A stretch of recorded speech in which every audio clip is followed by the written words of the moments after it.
Então, olha só, galerinha, uma outra coisa que pode atrapalhar bastante o aluno é essa história. Período, imagem, domínio de funções trigonométricas. Então, já é um pouquinho mais avançado do que círculo trigonométrico. São funções trigonométricas. Outra coisa, pessoal. Essa é uma parte introdutória. Se tu for pegar um livro de matemática e for estudar período, imagem, domínio de funções trigonométricas, ele não vai falar só de seno, cosseno e tangente. Ele já vai falar de cotangente, de cossecante. Ou seja, a gente só finaliza essa matéria a fundo mesmo no terceirão. Eu digo isso que às vezes a gente está estudando pela apostila toda mastigadinha, bonitinha, vai pegar um livro e vai ver que é um pouco mais além do que a gente foi. E pode se magoar. Essa é uma parte introdutória. O que eu preciso que vocês saibam sobre período, imagem e domínio? Primeiro eu gostaria de trabalhar a ideia da imagem porque é a mais simples. E é tão simples que assim, o normal é a gente gastar uma gota de energia só para aprender isso. Pensem, meus amigos, se eu pergunto a imagem de uma coisa dessa, eu estou querendo descobrir qual é o maior valor possível que esse gráfico vai atingir. Qual é o menor valor possível que esse gráfico vai atingir? Ou eu estou perguntando, da onde até onde o y vai variar? Se o aluno lembra, desde as primeiras aulas do círculo trigonométrico, que o maior valor do círculo trigonométrico é 1 e o menor valor é menos 1, ele sabe que esta coisa, seno, no máximo vai ser 1 e no mínimo vai ser menos 1. Por isso que imagem é simples assim. Troca o cara por mais 1 e vê quanto é que dá. Troca o cara por menos 1, vê quanto é que dá. E pronto. Esses dois valores encontrados é que são a imagem. Imagem daquela função que eu acabei de criar na minha cabeça de 1 até 3. Quase não dá para acreditar quando a gente vê. Parece que é difícil. E assim, vocês não tem que ficar envergonhados, porque assim, a minha aula ela é uma correria. Aí eu falei isso em 5 minutos da aula e depois já fui para as outras. Então aí quando tu vai estudar em casa, de repente naquele momento tu teve o lapso de não estudar aquela partezinha que passou 5 minutos da aula. Aí tu vai ver 15 dias depois, tu acha que é o fim do mundo. Quantas vezes na minha vida eu vi uma matéria, cara, que foda a matéria, tô ferrado. E estudar um pouquinho mais, meu Deus, como é que eu não estava entendendo? Né? Então é isso aí, galera, é só praticar um pouquinho. Cosseno mudaria alguma coisa? Cosseno não mudaria nada. Agora atenção, e tangente? Ela pode ir mais infinitamente. Tangente muda tudo, não tem nem conta para fazer. Como ela pode ser infinitamente grande e infinitamente pequena, a imagem dela fica os reais. Ou, para ficar mais bonitinho, se quiser, né? Aberto em menos infinito, a mais infinito aberto. Então a tangente, lembra do gráfico da tangente? Que ela vinha lá de baixo e ia lá para cima. Vinha lá de baixo e ia lá para cima. Então a tangente ela fica infinitamente negativa e infinitamente positiva. Somar 2 no número infinitamente positivo vai continuar infinito. Somar 2 no número infinitamente negativo vai continuar infinitamente negativo. Então a imagem dela, certo? Então era bem prática essa parte da imagem da tangente e da imagem de seno e cosseno. Então, tranquilinho. Período. Período. Quando nós fizemos os primeiros gráficos de função seno e função cosseno, o que nós percebemos? Nós percebemos que a função seno ela ia se repetir depois de 2π. Depois de uma volta do círculo trigonométrico. Ou seja, a partir daqui repete tudo igualzinho. 4π, ó, ela já deu uma cobrinha de novo. Um tiozinho. Aqui em menos 2π vai ter dado de novo, a mesma cobrinha. Então ela é repetitiva. Esse ângulo que ela demora para repetir é que a gente chama de período. Mas tem um detalhe, esse gráfico que eu acabei de esboçar é da função seno dx. Se eu mudar alguma coisa aqui nesse x, ó, esse gráfico muda. Por exemplo, se eu multiplicar por 2 aqui, ó, esse gráfico ele se encolhe. Ele vai, o gráfico que eu tinha feito original era esse aqui, certo? Certo? Qual era o período desse gráfico? Quanto tempo ele demorava para se repetir? 2π. Período igual a 2π. Porém, se eu pegar um outro gráfico e quiser fazer o gráfico de seno de 2x, quer dizer que quando eu colocar π aqui, já vai dar 2π, né? Π vezes 2, 2π. O gráfico vai se repetir em π. Ou seja, o gráfico vai ficar espremido. Ó. Agora já repete de novo. Ó.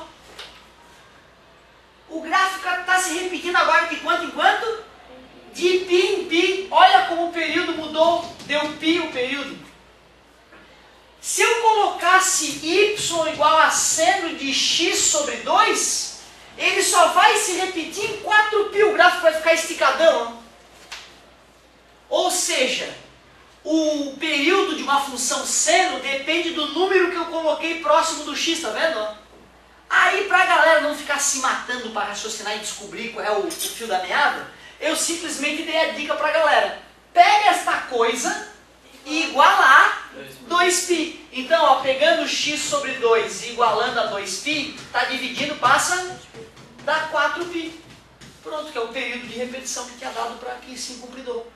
Quer calcular o período dessa aqui? 2x é igual a π sobre 2π. 2x igual a 2π. Está multiplicando? Passa, corta 2 com 2, deu π, ó, aquilo que eu tinha falado.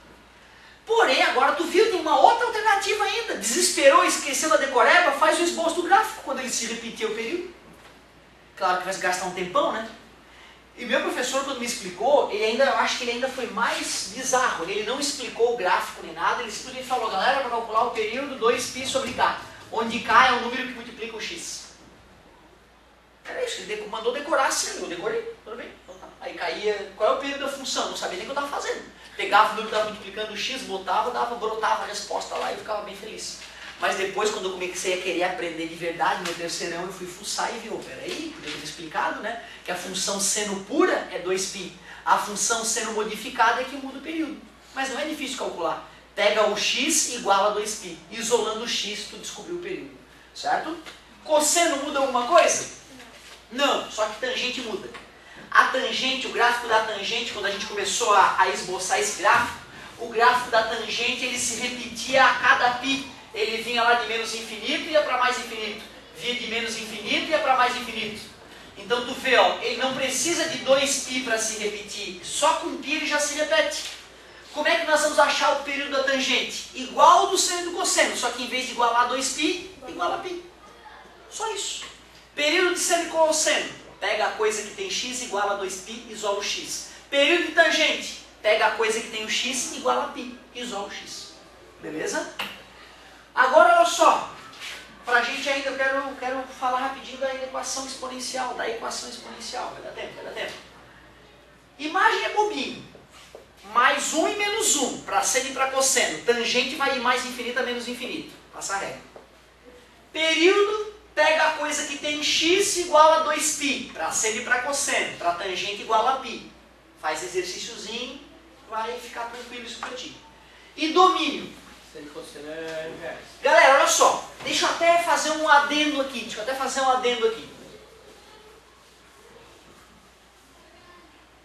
Cara, tu não imagina que talvez na matemática tenha sido um dos momentos mais críticos para mim, ter dominado o domínio da função. Porque assim, cara, primeiro que o cara tem que entender direito o que é imagem, o que é domínio, o que é contradomínio, né? Porque senão o cara falar de domínio sem saber o que nós estamos falando, né? Ou seja, se eu peço para o aluno determine o domínio dessa função, eu tenho que supor que ele está me dando todos os números reais para pensar. Aí eu tenho que pensar na minha cabeça, será que tem algum número real que eu coloco no x e que não dá para fazer a conta? Se eu percebo que em qualquer número do mundo que eu coloque aqui eu consigo somar com 2 e achar uma resposta, então eu tenho que dizer que o domínio são os reais. Mas, por exemplo, se esse cara me fala assim, ó, qual é o domínio dessa função para que ela tenha respostas sempre positivas? Se eu quero que isso aqui dê resposta positiva, já mudou o domínio. Porque eu quero que x mais 2 seja maior que 0. X tem que ser maior que... Pronto, o domínio agora é os reais, tal que x seja maior que menos 2. Porque algum babaca me disse, eu não quero valor negativo na minha vida. Aí eu tive que modificar o meu domínio para não contrariar o cara que me exigiu alguma coisa.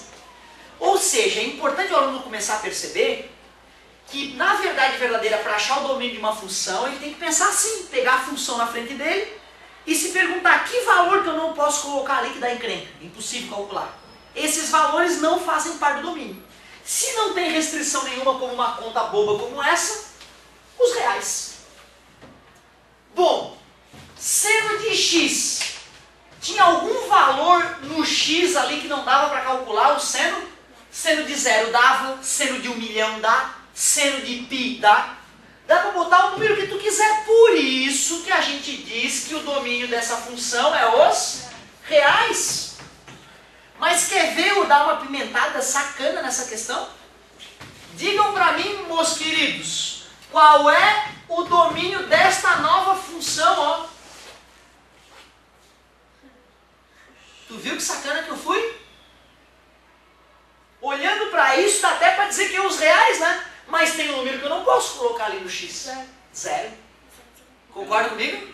Mas, Zero. professor, eu não poderia inverter e passar negativo?